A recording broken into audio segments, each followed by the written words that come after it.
La ilaha illallah Muhammadun Rasulullah alaihi salatu mengolah rasa, memanage rasa, logika saja itu juga harus diolah, ya. Jadi ada dalam sejarah filsafat ataupun kita menelusuri pertumbuhan, perkembangan, perjalanan pikiran-pikiran manusia.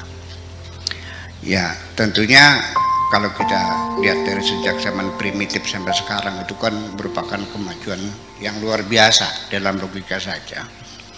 Logika sebatas hanya mengumpulkan fakta data, menyusun premis-premis, mengambil kesimpulan, melakukan eksperimen, ya, melalui metode deduksi dan induksi. Itu masalah-masalah logika. Rasa lebih rumit lagi, ya, karena dia lebih halus daripada logika. Ya, berasa itu artinya sudah tidak lagi hubungan dengan kausalita, dengan eksperimen-eksperimen yang yang kita sebut dengan eksperimentalis, paradigma, tapi itu berkaitan dengan jam terbang, pengalaman hidup seseorang. Jadi bagaimanapun seorang itu mampu mengolah rasa itu nggak bisa dalam usia muda karena masih pengalaman. Sudah pernah dimarahin atasan, sering ditipu orang, ya kan? Jadi artinya bahwa sampai sekarang Pak Dik, saya masih melihat banyak orang yang tidak mengerti bahwa ada orang yang tersinggung. Sampai ketika karena orang itu tidak mengolah rasa, lalu dia sebagai dai, sebagai menyampaikan kebenaran, bayangkan dia nggak pakai rasa. Kalimatnya gampang, qulil haqqa walau kana murran. Katakan kebenaran sekalipun pahit, dipraktekkan. Bid'ah, kafir, musyrik. Bukan kamu dipersalahkan orang, sakit hati nggak? Nah, kenapa Anda tidak berpikir seperti itu? Iya, kebenaran disampaikan sekalipun pahit. Yang maknanya bukan diserahkan dalam rasa pahit itu. Yang obat saja dibungkus dengan pemanis kok, gimana lagi? Ya artinya dengan mengolah rasa itu kan kita mempertimbangkan ketika kita berbicara pada siapapun, coba kita bertanya. Sebelum kita mencubit orang, coba cubit kita dulu. Sakit enggak? Orang juga sakit. Kamu disalahkan senang nggak? Nah, ini begini, ini terjadi jadi persahabatan menjadi renggang karena ketersinggungan, karena kita tidak bisa mengolah rasa. Pak Haji Syihab sekarang jadi miliarder, tapi dulu pernah menjadi babu saya. Di orang nih, Syihab nih, dulu jadi babu saya nih. Tersinggung nggak? Saya kasih tahu, tersinggung. Nyong saya ngomong sebenarnya, iya bener ngomong. Iya. Saya saja untuk mengatakan perempuan, saya paling menghindar mengatakan kamu jelek atau itu jelek. Saya paling tidak cantik. Kalau perempuan gemuk, saya katakan Pak, warung mangan. Artinya makanya ya untuk menghindari ketersinggungan semacam itu, sehingga seorang istri saja kalau dia mengolah rasanya benar, suami ini pulang, ya kan, dia tidak bisa menangkap ada perubahan pada wajah suami. Ya oo-nya banget nih, oo-nya nih banget, baru ketahuan setelah punya anak 4. Apa dia nggak merasa ada selengut-selengut bau aroma yang lain gitu tuh, ada merah bibir di nggak tahu dia, artinya bodoh banget sih, ya kan, nggak bertahan semacam itu. Jadi artinya bahwa suami juga sama songong, jangan pernah mengatakan masakan istri nggak sedap. Kalau memang ia nggak sedap, jangan kau katakan tidak sedap, kau katakan sedap. Selagi yang kau tersenyum, semuanya menjadi sedap. Ya, perempuan itu sekalipun sampai tua tetap kekanak-kanakannya nggak hilang-hilang. Ya itu selalu ditanyain, kepengen disapa, selalu pengen diperhatikan, pengen dimanja, semacam itu.